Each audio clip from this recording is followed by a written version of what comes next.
حضرت عائشہ صدیقہ رضی اللہ تعالیٰ عنہ فرماتی ہیں ایک عورت تھی اور اسے نبی پاک صلی اللہ تعالیٰ علیہ وسلم نے وہ کلمہ پڑھ کے مسلمان ہوئی، مدینہ طیبہ آ گئی تو حضور نے مسجد نبوی شریف میں اس کے لیے مکان،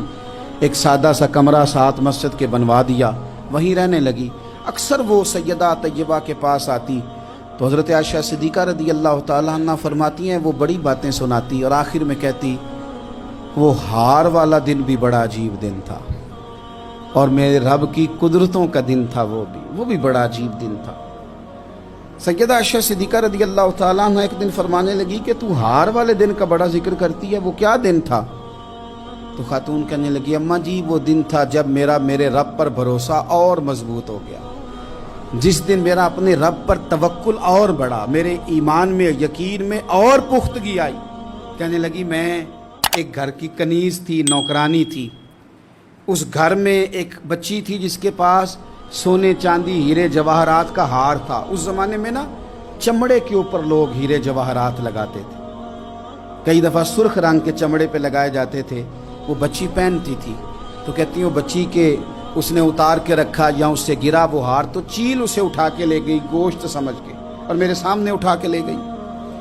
گھر والوں نے مجھ سے پوچھا، یہ بخاری میں موجود ہے، گھر والوں نے پوچھا مجھ سے کہ وہ ہار کہاں ہے تو میں نے کہا چیل اٹھا کے لے گئی۔ گھر میں کچھ چوری ہو جائے تو سب سے پہلا الزام کس پہ لگتا ہے؟ ملازمین پہ۔ کہتے انہوں نے مجھے بڑا مارا، بڑی تکلیف تھی، حتیٰ کہ میری شرمگاہ تک کی تلاشی ہوئی، میری عزت اتنی خراب کی میں بتا نہیں سکتی۔ میں نے اپنی زندگی میں ایک واقعہ دیکھا، ایک امیر گھر میں چوری ہو گئی، ملازم کو اتنا مارا کہ وہ چارپائی پہ پڑ گیا، پولیس والوں سے اتنی مار پروائی گئی کہ وہ بیچارہ چارپائی پہ پڑ گیا اور پھر وہ اتنا بیمار ہوا اور کچھ دنوں کے بعد پتہ چل گیا کہ چور تو اپنا بیٹا ہے ان کا، پھر اس کا انتقال ہو گیا۔ اب وہ سیٹھ صاحب اور گھر والے آ کے مرنے والے کے کان میں معافیاں مانگ رہے ہیں، کان میں۔ تو میں نے ان سے پھر کہا تھا کہ یہ تو اب چلا گیا ہے، تمہارا زور چلتا تھا تو تم نے قانون خریدا اور تم نے اسے جتنا ہو سکا تم نے اسے مار پڑوائی، تمہارے پاس جو عدالتیں تھیں تم نے وہاں کارروائی کی، اب ایک عدالت قیامت کے دن لگے گی۔ یہ کمزور تھا کچھ کر نہیں سکا۔ میرے نبی پاک صلی اللہ علیہ وسلم نے فرمایا سن لو، اگر سینگ والی بکری نے بغیر سینگ والی بکری کو تکلیف دی ہوگی تو قیامت کے دن اسے بھی بدلہ دینا پڑے گا کہ تیرے پاس سینگ تھے اور تو نے اسے مارا تھا۔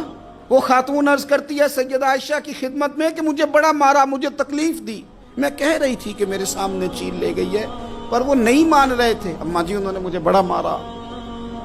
حضرت عائشہ صدیقہ کہتی ہیں پھر کیا ہوا؟ کہنے لگی اماں جی جب کوئی میرا مددگار نہ رہا، مجھے تکلیف دے رہے تھے، رسوا کر رہے تھے، تو میں نے اپنے رب سے مدد چاہی، میرے رب کی طرف میں نے توجہ کی، میں نے کہا مالک اب تو ہی میرا مددگار ہے۔ کہتی ہے وہ مجھے مار رہے تھے تو وہ چیل جو ہار لے گئی تھی وہی لے کے واپس آ گئی اور ہمارے سروں کے قریب لا کے اس نے جب اس ہار کو پھینکا وہ مجھے چھوڑ کے سائیڈ پہ ہوئے، وہ میری بے گناہی جان گئے، لیکن آپ کو بتاؤں اس دن سے میرا اپنے رب پر یقین اور بڑھ گیا۔ مجھے سمجھ آ گئی کہ جب انسان پورا ٹوٹ جاتا ہے اور جب کوئی چاروں جانب اس کا مددگار نہیں ہوتا تو رب تو ہوتا ہے اللہ تو اس کا مددگار ہوتا ہے وہ تو پھر اپنے اس بندے کی مدد کرتا ہے پھر وہ تو توانائی دیتا ہے وہ تنہا نہیں چھوڑتا، وہ تو آنسوؤں والوں کے آنسوؤں پہ بڑا کرم فرماتا ہے، وہ تو قسم پرسی میں آ جاتا ہے، اس کی رحمت بڑھ کے استقبال کر لیتی۔